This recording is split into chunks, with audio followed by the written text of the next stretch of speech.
हरे कृष्णा। आप लोगों का स्वागत है भगवद गीता कक्षा में। तो आज हम लोग उससे अध्याय के 64 श्लोक करेंगे। तो इससे पहले हम लोग प्रार्थना कर लेते हैं, फिर हम लोग आगे बढ़ेंगे। ओम अज्ञानतिमिरन्धस्य ज्ञानाञ्जनशलाकया चक्षुरुन्मिलितं तस्मै श्री गुरुवे नमः। श्री चैतन्य मनोभीष्टं स्थापितं येन भूतले स्वयं रूपा कदा मह्यं ददाति स्वपदान्तिकम्। वन्देऽहं श्रीगुरु सीतापदकमलं श्रीगुरुन् वैष्णवं च श्रीरूपं साग्रतं साग्रगणान्वितं तं सजीवम् सावधेतं सावधूतं तैना सहितं कृष्ण चैतन्यदेवं श्री राधा कृष्ण पादां सहगणललिता श्री विशाखान्वितांश्च।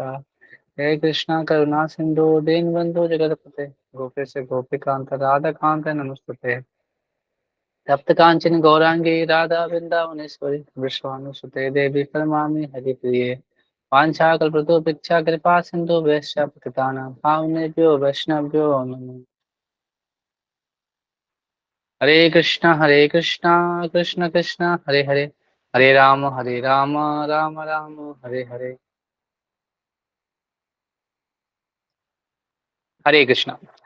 तो आज हम लोग पढ़ने वाले हैं भगवत गीता के 64 श्लोक को। जो लास्ट क्वेश्चन है, मतलब वो स्थिति प्रज्ञ की स्थिति के बारे में कि किम वर्ज किम, वो पूछे थे ना, किम अस्ति वर्जते, मतलब कैसे वो मतलब इंद्रियों को संयम रखते हैं, इंद्रियों को अपने भगवान के संयम रखते हैं। हम लोग ने पढ़ा पहले कि भगवान को इंद्रियों के संयम में नहीं लगाने से क्या होता है, भगवान को इंद्रियों के संयम में लगाने से क्या होता है। उस श्लोक 64 से 72 का श्लोक के माध्यम से हम जानने का प्रयास करें। तो श्लोक का क्रमांक है 2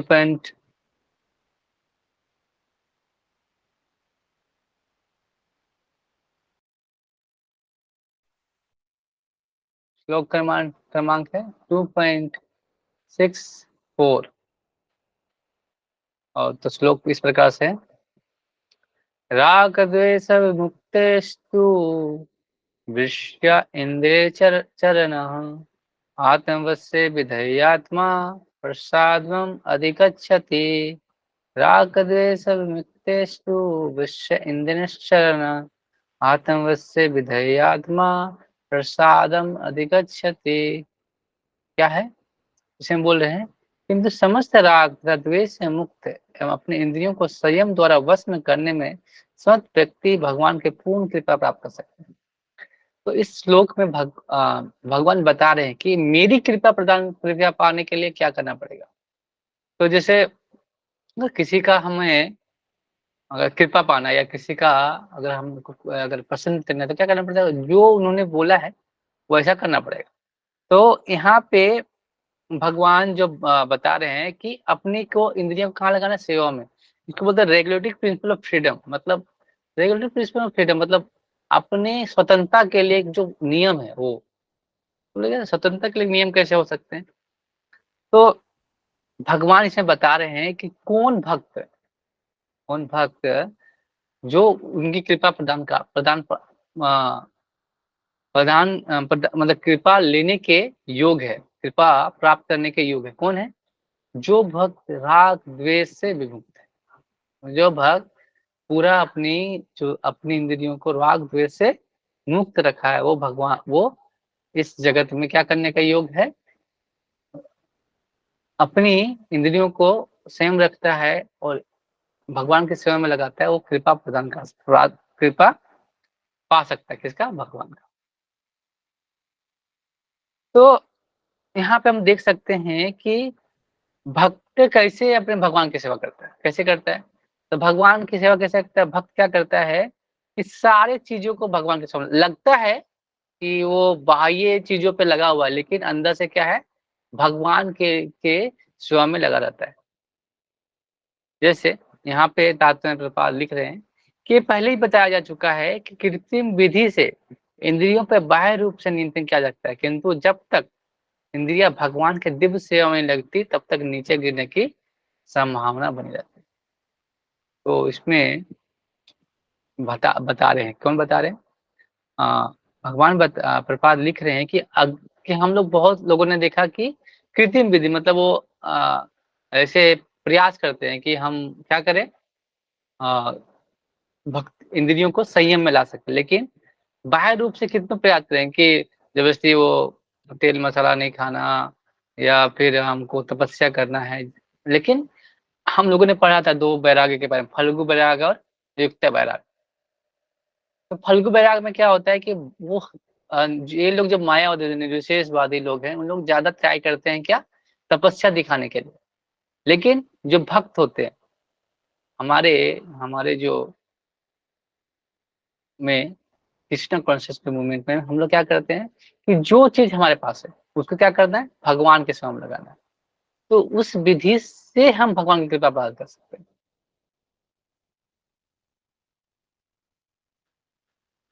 हम उस विधि से क्या कर सकते हैं, भगवान की सेवा कर सकते हैं। तो यहाँ पे भगवान बता रहे कि जो राग द्वेष विमुक्त विश्व इंद्रिय शरण, मतलब अपने जो राग द्वेष किसके प्रति, विषय शक्ति के प्रति राग और द्वेष जिसने हटा लिया है वो मेरे क्या कृपा प्रदान के लिए। तो आज हम लोग वही पढ़ रहे कि कैसे हम कृपा भगवान की कृपा प्रदान कर सकते, कृपा ले सकते हैं। तो भगवान वही बोलते हैं ना कि जो भी तुम्हारे पास है उसको सेवा में लगाओ। फल्गु वैराग मत करो, क्या करो, युक्त वैराग। प्रभुपाद जी बोलते थे युक्त वैराग करो। तो ये नेक्स्ट लाइन में भगवान बता रहे हैं कि यदि पुण्यता कृष्ण भावना व्यक्ति ऊपर से विशेष तरह क्यों ना दिखे, किंतु कृष्ण भावना होने पर विषय कर्म पे आसक्त नहीं होता। हम देखते हैं कि बहुत सारे व्यक्ति भगवान के साथ जुड़े हुए, लेकिन वो वो अपना जो गृहस्थ जीवन है, अपना जीवन चलाने के लिए वो क्या करते हैं, जॉब करते हैं, 9 to 5 जॉब करते हैं। फिर भी आपको लगता है कि वो क्या कर रहे हैं, इंद्रिय विषय का वर्क कर, लेकिन वो अंदर से क्या कर रहे हैं, भगवान की सेवा के लिए तत्पर है। तो तो वैसा व्यक्ति कृष्ण भावना में जो होता है, वो लगता है कि बाह्य रूप से कि क्या कर रहा है, कर्मों में आ सकते हैं, लेकिन नहीं, वो अंदर से क्या, अपने राग और द्वेष से जो, और साधु भी है, अगर वो अपने राग और द्वेष से विमुक्त नहीं है, तो कोई अगर लाल कपड़ा पहने, अगर राग और द्वेष से विमुक्त नहीं है, तो वो भक्ति नहीं कर रहा। कृष्ण महामंत्र में होने के बावजूद भी भक्ति कृपा नहीं होगी।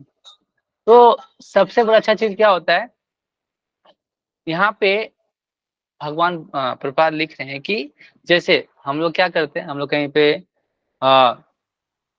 जॉब करते हैं, तो हमारे अंदर हमारे बॉस होते हैं, तो वो क्या करते हैं, जो हम वो बोलते हैं हमको करते हैं, तो हमको क्या, हमको सैलरी प्राप्त होती है। चलिए कृपा करें उस पर, अगर जैसा वो बोलेंगे वैसा नहीं करेंगे तो फिर वो क्या करेंगे, लात मार के निकाल देंगे। उसी प्रकार भगवान भी हमें क्या करते हैं, भगवान की इच्छा क्या है, उस इच्छा से अगर हम काम करेंगे तो क्या होंगे, भगवान हम पे कृपा करेंगे। जैसे अर्जुन को क्या बोल रहे भगवान, युद्ध करो, भगवान की इच्छा है। तो अगर भगवान की इच्छा वो पूरा करने के लिए करेंगे तो भगवान उसको उन पर कृपा प्रदान करेंगे। वैसे तो कृपा है उन पे, तभी भगवान उनको गीता समझा रहे हैं। लेकिन फिर भी अगर हम चाहते हैं भगवान के अगर कृपा, तो क्या करना पड़ेगा, जैसे भगवान ने बोला है वैसा करना पड़ेगा। तो जैसे आपने जैसे वसुदेव भगवान, जो वसुदेव थे भगवान के पिता के रूप में जब इस जगत पे आए थे भगवान, तो आए थे तो उस समय उन्होंने, वसुदेव ने क्या बोला था कंस को कि मैं सारे पुत्रों को अपने आपके पास लेके आऊंगा और पहुंचा दूंगा। लेकिन ऐसा नहीं होता है, वो 6 पुत्रों के बाद जो 7वां पुत्र होता है वो बलराम जी होते हैं, वो उधर चले जाते हैं। फिर 8वां जो पुत्र होता है वो खुद ही लेके पहुंचा देते हैं वृंदावन। तो वो कैसे, तो क्यों हो जाता कि आ, तो वो हमें क्या होता है कि भगवान भगवान की इच्छा क्या है, भगवान की इच्छा ही थी क्या, वहां पे जाने का। तो भक्त क्या कर रहा था, उनकी इच्छा को पूर्ति कर रहा था। तो उस पूर्ति अगर वो भगवान की इच्छा की पूर्ति कर रहा है तो क्या कर रहा है, भगवान की कृपा तो ऐसे मिल जाएगा। तो भगवान की कृपा उनको ऐसे मिल जाएगा। अब हम चाहते हैं कि हम इंद्रियों को, अगर हम इंद्रियों को भगवान की सेवा में नहीं लगाते हैं, तो हम कृपा कैसे, भगवान की इच्छा अगर हम नहीं पूरा करते तो कैसे होगा, कैसे पूरा करेंगे, मोक्ष कैसे प्राप्त होगा। जब तक हम अपने आप को उसकी सेवा में नहीं लगाएंगे भगवान की, तब तक हमको मोक्ष प्राप्त नहीं होगा। यहाँ पे प्रभुपाद भी लिख रहे हैं कि उसका एकमात्र उद्देश्य तो कृष्ण को प्रसन्न करना रहता है, अन्य कुछ नहीं। तो वह समस्त आसक्तिता व्यक्ति से मुक्त होता है। किंतु यदि कृष्ण की इच्छा नहीं है तो उस कार्य को भी नहीं करेगा जिससे वो समान रूप से भी करता है। ऐसा है कि बहुत सारे जो भक्त है क्या करते हैं, समाज लोग क्या बोलते हैं कि तुम ऐसे पूजा नहीं किया जाता है, ऐसे ऐसे कंठी माला धारण मत करो, ऐसे जप मत करो, ऐसे वो कितनों बोलते हैं। लेकिन वो क्या करता है, वो समाज का नहीं सकता है। वो क्या कि भगवान की इच्छा है, भगवान की सेवा में लगा रहता है। तो वो जो भक्त होता है ना, भगवान की इच्छा पूर्ण करने के लिए कुछ भी कर सकता है। मतलब समाज के लोग कुछ भी बोले फिर भी वो करेगा। तो वो हो सकता है राग द्वेष से प्रमुक्त हो। नहीं और वो कर्म नहीं करेगा जो समाज समाज चाहता भी है, लेकिन अगर वो कर्म भगवान के लिए नहीं है तो वो उस कर्म को नहीं करेगा। तो वो अगर ऐसा करता है, ऐसा भक्त करता है, तो वो क्या करेगा, वो कृष्ण के निर्देशन अनुसार जो काम करता है ना, उनको भगवान की अहेतु की कृपा मिलती है। और वो भक्त फिर इंद्रियों में आसक्त होते भी हो सकते हैं, लेकिन आसक्त हो सकते हैं, लेकिन वो विमुक्त हो गया कि भगवान की हेतु की कृपा प्राप्त हो चुकी। तो हमें भी क्या करना पड़ेगा, अगर हमको जीतना है, अगर हमको मोक्ष से, अगर भगवान के पास, अगर भगवान की कृपा प्रदान करें, तो हमें क्या करना पड़ेगा, पूरी इंद्रियों को भगवान के सामने लगाना पड़ेगा। इसीलिए इसको हम लोग बोलते हैं रेगुलेटिव प्रिंसिपल ऑफ फ्रीडम। मतलब लोग बोलते नहीं कि आप जो इस्कॉन वाले हैं ना, बहुत ज्यादा आप तो क्या करते हैं, नियम लगाते हैं। तो हम नियम इसलिए लगा रहे हैं कि आप फ्री हो सके, स्वतंत्र हो सके। हम बांध नहीं रहे नियम से। जैसे कोई अगर अगर जेल में से निकलना है तो क्या करना पड़ेगा, जो जेलर ने जो बोला है वैसा आपको आचरण पालन करना पड़ेगा, अनुशासन करना पड़ेगा। तब क्या करेगा, जेलर उसको उनसे बाहर कर देगा। तो अगर हमको इस संसार से निकलना है तो भगवान ने जैसा बोला है वैसे करना पड़ेगा, तब हम मुक्त हो सकते। यही हमारे जीवन में होना चाहिए। तो हमारा भक्ति का नियम यही है कि हम अपने भगवान की सेवा, भगवान ने जैसा इच्छा की है उस इच्छा को पूरा करने के लिए अपने इंद्रियों को लगाएं, इससे भगवान की कृपा प्रदान कर सकें। तो उसके बाद क्या होता है, अगर हम भगवान की कृपा प्रदान कर लेते हैं तो हमारे जीवन में क्या होता है, तो नेक्स्ट श्लोक में बताते हैं। नेक्स्ट श्लोक छोटा है तो इसको भी कंप्लीट करें। तो हम प्रसादम अधिगच्छति, मतलब भगवान के एक हित के, मतलब प्रसाद के रूप में आपको मिल रहा है। तो क्या होता है प्रसाद, 65 नंबर पे क्या है बोल रहे हैं, प्रसादे सर्व दुखानम हानि रसोपाजयते प्रसन्नचेतस हि आसु बुद्धि परिवर्तिष्ठते प्रसादे सर्व दुखानां हानि रसोपाजयते प्रसन्नचेत हि आसु बुद्धि परिवर्तिष्ठते। इसमें क्या बोल रहे हैं, इस प्रकार से कृष्ण भावना व्यक्ति, अमृत में तुष्ट व्यक्ति के लिए संसार के तीनों ताप नष्ट हो जाते हैं और ऐसी तुष्ट चेतना होने पर उसकी बुद्धि शीघ्र ही स्थिर हो जाती है। तीन ताप क्या है, आदि देविक, आदि भौतिक, आध्यात्मिक। तो आदि भौतिक में क्या समस्या होता है, जो हमको मच्छर काटता है, ये भौतिक, जो भौतिक कारणों से हमें क्या होते कष्ट होते हैं। आदि देविक जो देवताओं के द्वारा से बाढ़ आना, तो सुनामी आना, ये सब होता है। आध्यात्मिक, जब हम अध्यात्म में जाते हैं तो अध्यात्म में हमारे बहुत सारे कष्ट भी होते हैं। तो ये सारे कष्ट भी क्या होते हैं, नष्ट। जैसे इसका मतलब ये है कि दुख, ऐसा नहीं कि दुख नहीं आएगा आपको, दुख आएगा। तो अगर जैसे एक बाढ़ भी आ रहा है या नदी बह, तो उनको पता है कि ये सब समस्या होंगी, दुख दुख है उनको पता है। लेकिन उनको दुख का जो नजरिया है, जो हम लोग ने पढ़ा था कि नजरिया चेंज हो जाता है। कैसा कि ये दुख और सुख क्या है, एक तरह से हमको फांस के रखता है, उससे हमको निकलना है। तब जब तीन ताप नष्ट हो जाएंगे हमें, आदि देव आदि भौतिक आध्यात्मिक, कि हमको उसका असर नहीं पड़ेगा, तो क्या होगी, हमारी चेतना तुष्ट हो जाएगी। जब हमारी चेतना तुष्ट हो गई तो हमारे क्या होगा, मन स्थिर, बुद्धि स्थिर हो जाएगा। और बुद्धि स्थिर हो गया तब भगवान का सेवा अच्छे से कर सकते, भगवान की कृपा अच्छे प्रदान पा सकते हैं।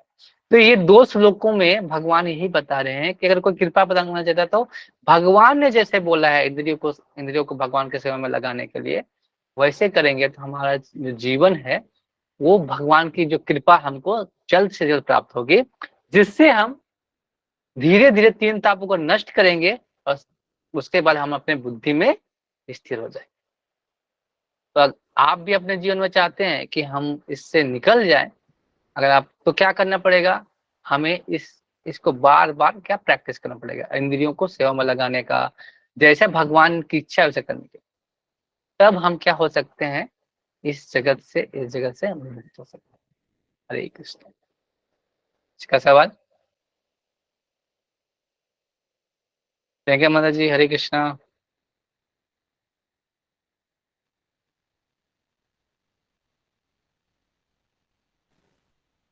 हरे कृष्णा प्रभु जी, प्रणाम। हाँ, प्रणाम माता जी, बोलिए। हरे कृष्णा। ओके, हाँ समझ में आया आज का क्लास? कुछ आपको क्वेश्चन है?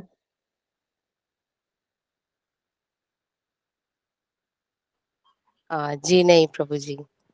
Okay okay okay. Hare Krishna, महामंत्र बोल के हम लोग समाप्त करते हैं आज, इतना ही। आगे किसी लोग हम लोग कर जी लेंगे। हरे कृष्णा कृष्ण कृष्ण हरे हरे, हरे हरे राम राम राम हरे राम राम राम हरे हरे। हरे हरे। श्रीमद् भगवद गीता की जय, श्री प्रभुपाद की जय। हरे कृष्ण।